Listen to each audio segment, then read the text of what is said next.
انسان فطرتاً معاشرتی مخلوق ہے کہ وہ تنہا زندگی نہیں گزار سکتا، اسی لیے اللہ رب العزت نے انسان کے درمیان محبت، تعلق اور دوستی کا رشتہ قائم کیا ہے۔ دوستی انسان کی زندگی کا اہم حصہ ہے۔ اچھا دوست خوشیوں میں ساتھ نبھاتا ہے، غم میں سہارا بنتا ہے اور نیکی کے راستے پر چلنے میں مددگار ہوتا ہے۔ اسلام نے دوستی کو فقط دنیاوی تعلق نہیں بلکہ ایک عظیم اخلاقی اور دینی تعلق کے ساتھ اس رشتے کو یاد کیا ہے۔ قرآن کریم میں اللہ رب العزت نے نیک لوگوں کے ساتھ دوستی اور صحبت اختیار کرنے کا حکم دیا۔ فرمایا یا ایھا الذین آمنوا اتقوا اللہ وکونوا مع الصادقین، اے ایمان والو تقوی اختیار کرو اور سچوں کے ساتھی بن جاؤ، نیک لوگوں کی صحبت اختیار کرو۔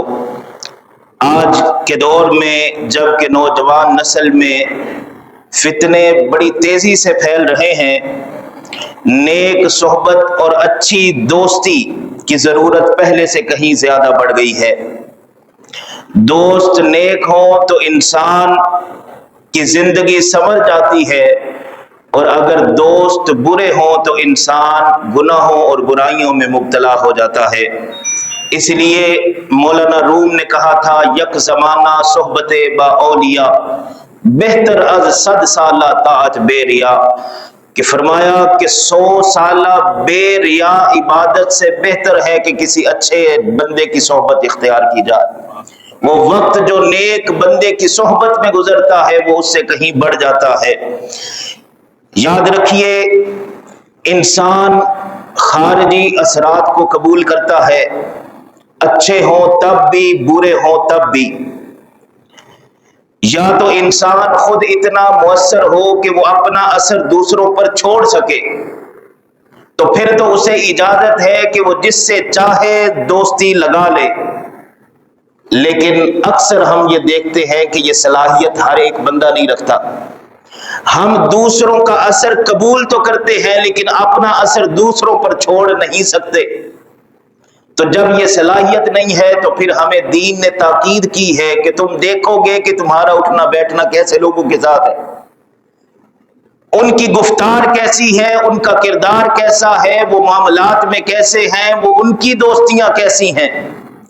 کیوں دیکھنا ضروری ہے؟ کیونکہ رسول اللہ صلی اللہ علیہ وآلہ وسلم نے فرمایا المرء علی دین خلیلہ، فرمایا انسان اپنے دوستوں کے دین پر ہوتا ہے، وہ دوستوں کی وجہ سے پہچانا جاتا ہے۔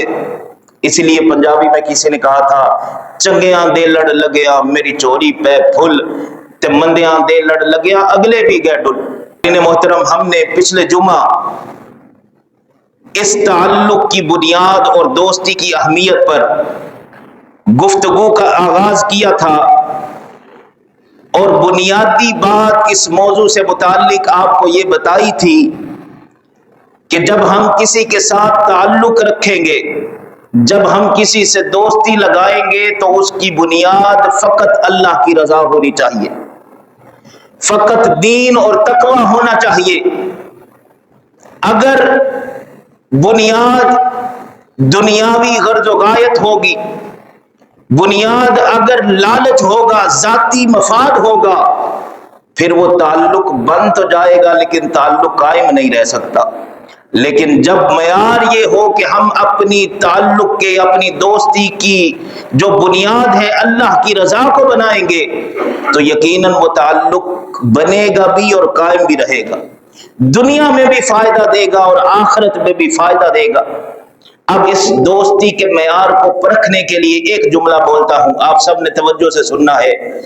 ہم جب ہمارے دوستوں کا ذکر ہو تو ہم دیکھیں کہ ہمارا سر فخر سے بلند ہوتا ہے یا ہمارا سر شرم سے جھک جاتا ہے۔ بس اس جملے سے اور زیادہ میں آسانی کے ساتھ نہیں بتا سکتا کہ دوستی کا معیار کیا ہونا چاہیے، کس معیار پر ہم پرکھ سکتے ہیں۔ تو اگر ہماری دوستی ایسے لوگوں کے ساتھ ہے کہ ان دوستوں کا ذکر ہو تو ہمارا سر فخر سے بلند ہو گیا ہے، پھر تو مبارک ہو، دوستی بڑی اچھی جگہ لگائی ہے۔ لیکن اگر کہیں وضاحتیں دینی پڑ جائے، اور جی میرا تو بس تعلق نہیں تھا، بس کسی کی وجہ سے مجھے اس کا خیر مقدم کرنا پڑا، خوش آمدید کہنا پڑا، بس تعلق رکھنا پڑا، تو پھر آپ سمجھ جائیں کہ یہاں پر دوستی اور تعلق رکھنا درست نہیں ہے۔ حضرت علی رضی اللہ تعالیٰ عنہ کا قول ہے، آپ فرماتے ہیں کہ دنیا میں غریب وہ نہیں ہوتا کہ جس کے پاس مال کی کمی ہو، بلکہ غریب وہ ہوتا ہے جس کے پاس مخلص دوستوں کی کمی ہو۔ اخلاص ہونا بڑا ضروری ہے، اسی لیے کہتے ہیں کہ دوستوں کے ساتھ کبھی لالچ پورا نہیں کرنا چاہیے۔ لیکن بدقسمتی سے یہاں لوگ پیسہ بچا لیتے ہیں، دوست گوا دیتے ہیں۔ دوست اچھے ہوں تو برا وقت ٹال دیتے ہیں، لیکن اگر کسی کو یہ سہولت میسر نہ ہو کہ دوست اس کے اچھے ہیں تو یوں لگتا ہے کہ جیسے برا وقت رک گیا ہے۔ آج کی اس گفتگو کا باقاعدہ آغاز اور پہلا نقطہ آپ کو جو دینا چاہتا ہوں اس موضوع پر، وہ یہ کہ نبی کریم صلی اللہ علیہ وآلہ وسلم نے ہمیں جو معیار دیا، آپ صلی اللہ علیہ وآلہ وسلم نے فرمایا جو تم اپنے لیے پسند کرو وہی اپنے مومن بھائی کے لیے پسند کرو۔ اب آپ چاہتے ہیں کہ ہماری عزت ہو تو آپ دوسروں کو عزت دینا شروع کر دیں۔ آپ چاہتے ہیں کہ ہم جہاں جائیں معاملات میں جب لوگ ہمیں ملیں تو بڑے کھڑے ہونے چاہیے، تو آپ لوگوں کے ساتھ اچھا معاملہ کرنا شروع کر دیں۔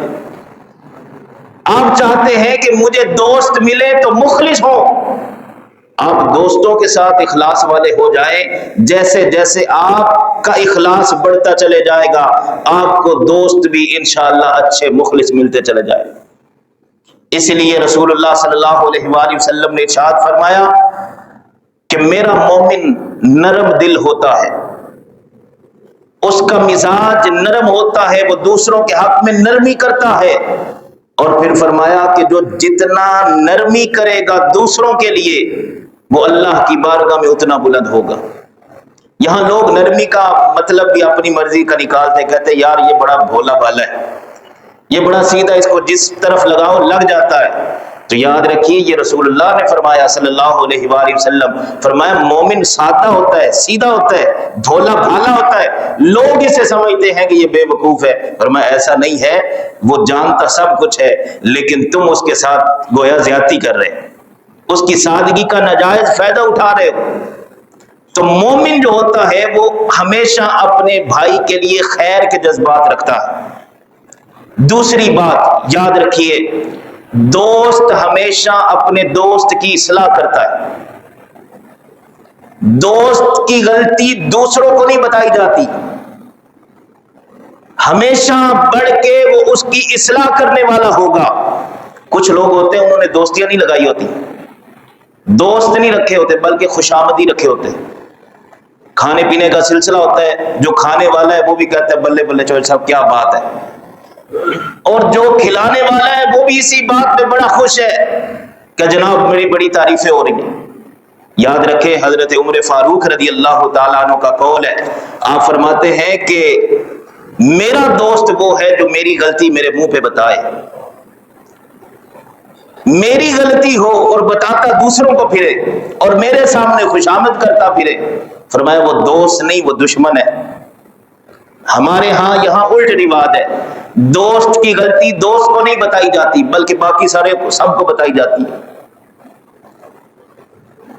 وہ میاں صاحب نے کہا تھا چنگی مندی سجنا کولوں 100 باری ہو جاندی، چنگی مندی سجنا کولوں 100 باری ہو جاندی، یار یاراں دا گلا نہیں کر دے اصل پریت جنا دی۔ اور پھر کسی نے پنجابی میں کہا کہ جے کر یار دے نام دا ملے مینا چولی پا لئیے پنجے سٹیے نا، تے جے کر یار دے نام دی ملے سولی چوٹا چوٹ لئیے پیچھا ہٹیے نا۔ تو دوست کی غلطی دوست کو بتانی ہے نہ کہ دوسروں کو بتانی ہے۔ کیوں؟ اس لیے کہ رسول اللہ صلی اللہ علیہ وآلہ وسلم نے فرمایا دو دوست دو ہاتھوں کی طرح ہوتے ہیں۔ صحابہ نے عرض کیا یا رسول اللہ مطلب سمجھا دے۔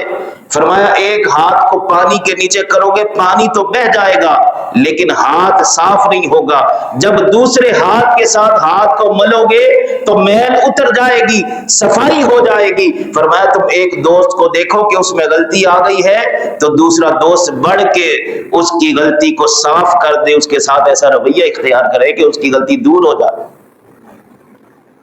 تو دوستی لگاتے ہوئے یہ چیز بھی آپ نے ذہن نشین کرنی ہے کہ ہمیشہ دوست کی اصلاح کی جائے۔ تیسری بات تعلقات میں کے حوالے سے بڑی اہم ہے، نبی کریم صلی اللہ علیہ وآلہ وسلم نے فرمایا مومن جو ہوتا ہے وہ نفع دیتا ہے، نفع لیتا نہیں ہے، وہ دوسروں کو فائدہ پہنچاتا ہے، اپنے مفاد کو پیش نظر نہیں رکھتا۔ لیکن یہاں بھی بدقسمتی سے ہمارے ہاں تعلقات بھی تجارت بن گئے ہیں۔ ہم کہتے ہیں میں اتنا تحفہ دوں گا تو مجھے اتنا ملے گا، میں اتنا کام آؤں گا تو یہ میرے اتنا کام آئے گا۔ تحفہ لینے دینے سے محبت بڑھتی ہے، یہ رسول اللہ نے فرمایا ہے صلی اللہ علیہ وآلہ وسلم۔ لیکن اسے بھی اگر تجارت بنا لیا جائے، یاد رکھیے تجارت بازاروں میں ہوتی ہے، تعلقات میں تجارت نہیں ہوتی۔ ہم کسی سے امید لگا لیں کہ ہاں میں نے اتنا دیا تھا تو مجھے اتنا ملے گا، اور جب ویسا نہ ملے تو پھر شکوہ بھی کر رہا، تو گویا آپ نے تجارت کو بنیاد بنایا ہے، اللہ کی رضا کو بنیاد نہیں بنایا۔ تو تعلقات میں ہمیشہ اللہ کی رضا کو پیش نظر رکھنا، اور یہ پیش نظر ہو کہ میں اپنے بھائی کو فائدہ کتنا پہنچا سکتا ہوں۔ اسی لیے رسول اللہ صلی اللہ علیہ وآلہ وسلم نے فرمایا بڑی اہم اور بڑی خوبصورت حدیث پاک، فرمایا مومن اس درخت کی طرح ہوتا ہے کہ جس کی جڑیں زمین میں بڑی گہری ہوتی ہیں، جس کی شاخیں آسمان کی طرف بلند ہوتی ہیں، اور جس کا پھل میٹھا ہوتا ہے، جس کی چھاؤں گھنی ہوتی ہے۔ اب اس معیار پر اگر آپ جتنا اترتے چلے جائیں گے، مبارک ہو، اللہ کے رسول فرما رہے ہیں کہ تم واقعی سچے مومن ہو۔ اسی لیے امام الانبیاء صلی اللہ علیہ وآلہ وسلم نے فرمایا خیر الناس من ينفع الناس، لوگوں میں بہترین لوگ وہ ہیں کہ جو دوسروں کو جتنا فائدہ پہنچاتے ہیں، فائدہ پہنچانے والے مومن ہوتے ہیں۔ آج ہمارے معاشرے میں بہت سی کانفرنس اور بہت سی ریلیاں نکالی جاتی ہیں کہ ہمیں حقوق ملنے چاہیے، بہت سارا لٹریچر لکھا جاتا ہے، بہت سی کتابیں لکھی جاتی ہیں کہ ہمیں حقوق دو۔ میں کہتا ہوں کہ جس دن ہم نے حقوق دینے شروع کر دیے، جس دن ہم نے اپنی ذمہ داریوں کو پورا کرنا شروع کر دیا، تو یہ حقوق لینے کے لیے ہمیں بہت بڑی ریلیاں اور کانفرنسیں نہیں کرنی پڑیں گی۔ ہم لینے کی بات کرتے ہیں، دینے کے لیے ہم تیار نہیں ہیں۔ ہمارے استاد فرمایا کرتے تھے کہ لوگ کہتے ہیں جی بچے ہیں، بڑے ہوں گے ہمارا سہارا بنیں گے، وہ کہتے تھے توبہ توبہ، ہم تو ان کا سہارا بھی نہیں مانگتے، ہمیں تو فقط اللہ کا سہارا چاہیے، ہم تو ان سے بھی امید نہیں رکھتے۔ یہ ہماری ڈیوٹی ضرور ہے کہ ہم ان کی اچھی پرورش کریں، ان کی تعلیم و تربیت کا خیال کریں، لیکن اجر اللہ کی بارگاہ سے مانگتے ہیں۔ ہاں اگر اولاد ماں باپ کے لیے کچھ کرے گی تو نفع انہیں ضرور ملے گا، دعائیں انہیں ضرور ملے گی، اجر انہیں ضرور ملے گا، لیکن ہمیں تو فقط اللہ کا سہارا چاہیے۔ اس لیے دوستو ہمیشہ دوسروں کو نفع دینے کی فکر کرنی ہے، لینے والا مزاج نہیں بنانا، پھر آپ بڑے سکھی رہیں گے، بڑے آسان ماحول میں زندگی گزاریں گے۔ چوتھی بات یاد رکھیے، اپنے پیاروں کو کبھی آزمائش میں نہیں ڈالنا چاہیے، یعنی جس کے ساتھ محبت کا دعویٰ بھی ہو، دوستی بھی ہو، پھر اس کے سامنے ایسا مطالبہ رکھ دینا کہ نہ وہ اقرار کر سکے نہ وہ انکار کر سکے، ایسی سچویشن میں کبھی اپنے دوستوں کو نہ ڈالیں، ایسا مطالبہ ایسا رویہ نہ اختیار کریں کہ آپ اگلے بندے کے جذبات کے ساتھ کھیلنا شروع کر دیں، اسے تکلیف میں مبتلا کر دیں کہ وہ سوچتا ہی رہ جائے کہ یار میں نے اس سے یہ امید تو نہیں رکھی تھی، میں نے اس سے یہ نہیں سوچا تھا کہ یہ میرے ساتھ یہ رویہ اختیار کرے گا۔ ہمارے معاشرے میں کیا ہوتا ہے، پتہ بھی ہے کہ میرا بیٹا جو ہے وہ اس لائق نہیں کہ میں اپنے بھائی کی بیٹی اس کے لیے اس کا انتخاب کروں، لیکن پھر بھی بہن چلی جاتی ہے، بھائی کو مجبور کر دیا جاتا ہے کہ تو جانتے بوجھتے ہوئے بھی میرے نالائق بیٹے کے لیے اپنی لائق بیٹی کا رشتہ دو۔ پھر کہتے ہیں کہ جی لو جی پڑھا دے دروازے تے گئی سی تے پہن دا منہ بھی نہیں رکھا۔ آپ ایسا رویہ کبھی اختیار نہ کریں کہ آپ جانتے ہیں کہ یہ تعلق بڑا پیارا ہے، بڑا خوبصورت ہے، لیکن اس تعلق کو آپ آزمانا شروع کر دیں، اور پھر جب جواب آپ کی مرضی کا نہ ملے تو پھر شکوے بھی کریں، شکایتیں بھی کریں کہ جی میں گیا تھا، میں نے کچھ کہا تھا تو میری تو اس نے خواہش کا احترام ہی نہیں کیا۔ دوستی میں کبھی دوستوں کو آزمانا نہیں چاہیے۔ تعلقات فقط اللہ کی رضا کے لیے، تعلقات فقط دین کی بنیاد پر، تقوی کی بنیاد پر لگائیں۔ جب آپ تعلق اللہ اور اس کے رسول کی رضا کے لیے لگائیں گے، نہ فقط دنیا میں فائدہ دے گا بلکہ آخرت میں بھی فائدہ دے گا۔ یہاں لوگوں کو دیکھا گیا، لوگ دینداروں کے ساتھ تعلق بناتے ہیں تو وہ بھی دنیا کے لیے۔ فلاں شیخ کے پاس گیا تھا تو جا کے پہلی بات یہ کی کہ کچھ کریں ایسا کہ بچہ باہر سیٹل ہو جائے۔ تو جناب یہ بات تو آپ نے کسی ایجنٹ سے کرنی تھی، پیر سے تھوڑی کرنی تھی، اپنے شیخ سے تھوڑی کرنی تھی، عالم دین سے تو نہیں کرنی تھی۔ یہ اس کام کے لیے الگ شعبے ہیں۔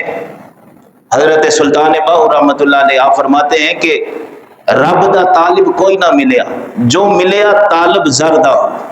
یہاں جو بھی آیا ہے وہ رب کی معرفت حاصل کرنے نہیں آیا، وہ اپنے دنیا کے مفاد کے لیے آیا، میرا یہ کام بھی ہو جائے، میرا یہ کام بھی ہو جائے۔ تو مشکل حالات میں علماء سے، مشائخ سے دعا تو کروانے کا کہہ سکتے ہیں، لیکن مقصد اس چیز کو نہ بنایا جائے کہ میرا یہ کام بھی نکل جائے گا، یہ کام بھی نکل جائے گا۔ ان کے ساتھ تو اللہ کے لیے فقط دوستی ہونی چاہیے۔ میں نے کہا آپ تعلقات اللہ اور اس کے رسول کی رضا کے لیے لگائیں، یہ آخرت میں فائدہ دیں گے۔ آئیے اس فائدے کی ایک جھلک آپ کو دکھانا چاہتا ہوں۔ پچھلے جمعے ہم نے جب گفتگو شروع کی تھی تو میں نے آیہ کریمہ تلاوت کی تھی، الاخلاء یومئذ بعضهم لبعض عدو الا المتقین۔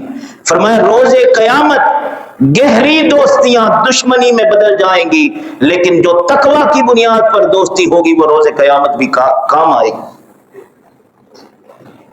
امام طبرانی ایک حدیث پاک لائے ہیں بڑی خوبصورت۔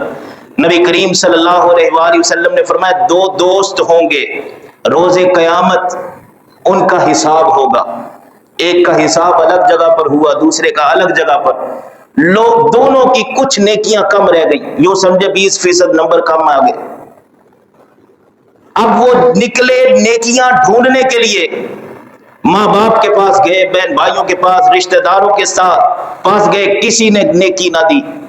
نیکیاں ڈھونڈتے ڈھونڈتے یہ دوست آپس میں مل لیں گے، ان کی ملاقات ہو جائے گی۔ جب یہ ملاقات ہوگی تو پوچھیں گے ایک دوسرے سے کیا بنا، یار کچھ نیکیاں کم رہ گئی، تیرا کیا بنا، کچھ نیکیاں کم رہ گئی۔ کہا ان کی دوستی تھی اللہ کے لیے دنیا میں بھی، اور اس وقت بھی اللہ کے لیے تھی، تو پھر کیا ہوگا؟ رسول اللہ فرماتے ہیں صلی اللہ علیہ وآلہ وسلم، آپ فرماتے ہیں کہ ایک دوست کہے گا اچھا یار تو وہ اپنے والا تو 100% پورا کرنا، میرے سے کچھ لے، اور تو جنت میں جانا، تو پھر میری دیکھی جائے گی۔ کہتے کہ وہ جب جنت کے دروازے پہ چلا جائے گا نا نیکیاں پوری کر کے 100% نمبر لے کر، تو اس کو خیال آئے گا کہ یار میں کتنا خود غرض نکلا ہوں کہ مجھے تو اس نے اپنی نیکیاں دے دی اور میں نے اس کی فکر ہی نہیں کی۔ تو کہتے جنت کے دروازے پہ کھڑا ہو کر وہ بندہ کہے گا مولا میں تو جنت میں نہیں جاؤں گا جب تک میرا دوست جنت میں نہ چلا جائے۔ خواجہ غلام فرید فرماتے ہیں او جنت میرے کس کاری جتھے یار نظر نہ آوے، او دوزخ مینوں لکھ بہشتہ جتھے سونا آوے جاوے۔ مولا میں تو جنت میں نہیں جاؤں گا جب تک میرا دوست جنت میں نہ چلا جائے. تو رسول اللہ نے فرمایا اللہ اس دوست کی سفارش کو قبول کرے گا اور دونوں کے لیے جنت کا اعلان فرما دے گا. تو دنیا میں دوستی اگر آپ لگانا چاہتے ہیں تو پھر تعلق کس بنیاد پر بنانا ہے؟ اللہ کی رضا پر.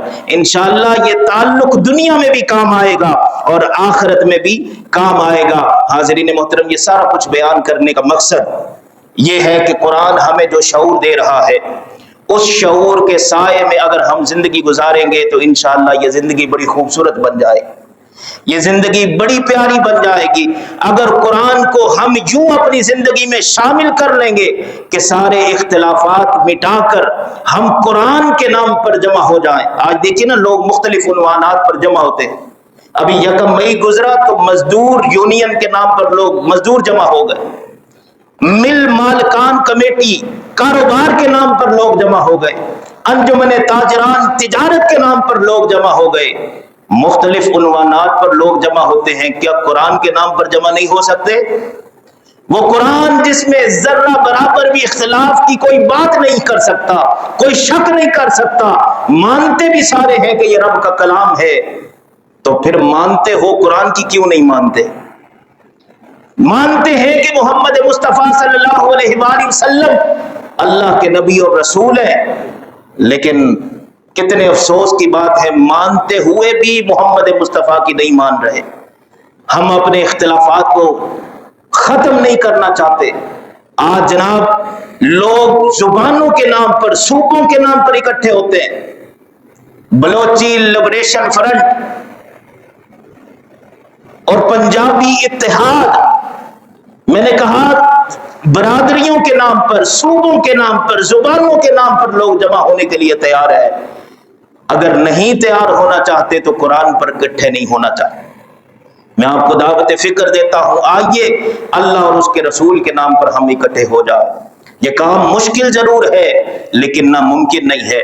لوگ کہیں گے کہ جناب یہ کیسے ہو سکتا ہے، میں اکیلا کیا کر سکتا ہوں، میں تنہا کیا کر سکتا ہوں. ہم اپنے وجود پر تو اس قرآن کو لا سکتے ہیں، اس قرآن کے مطابق اپنے وجود کو تو سنوار سکتے ہیں، اپنے گھر کو بھی سنوار سکتے ہیں، اپنی کاروبار فیکٹری اور مل کو بھی جو ہے وہ اسی اصولوں کو استوار کر سکتے ہیں. وہ کسی نے کہا تھا نا، شکوائے ظلمت شب سے تو کہیں بہتر ہے. بھئی یہ روتے رہنا کہ رات بڑی اندھیری ہے، تو اس سے یہ جملہ کہنے سے تو مسئلہ حل نہیں ہوگا. شکوائے ظلمت شب سے تو کہیں بہتر تھا کہ تم اپنے حصے کا کوئی دیپ جلاتے جاتے. ہم نے اپنے حصے کا کام کرنا ہے، الحمدللہ ہم کر رہے ہیں. آپ یہ عہد کر کے اٹھے کہ ہم اپنے حصے کا یہ دیا ضرور جلائیں گے. تو انشاءاللہ جب یہ عزم لے کے جائیں گے آپ دیکھیں گے کہ معاشرے میں اس دیے کی روشنی بھی نظر آئے انشاءاللہ. اللہ ہمیں عمل کی توفیق عطا فرمائے.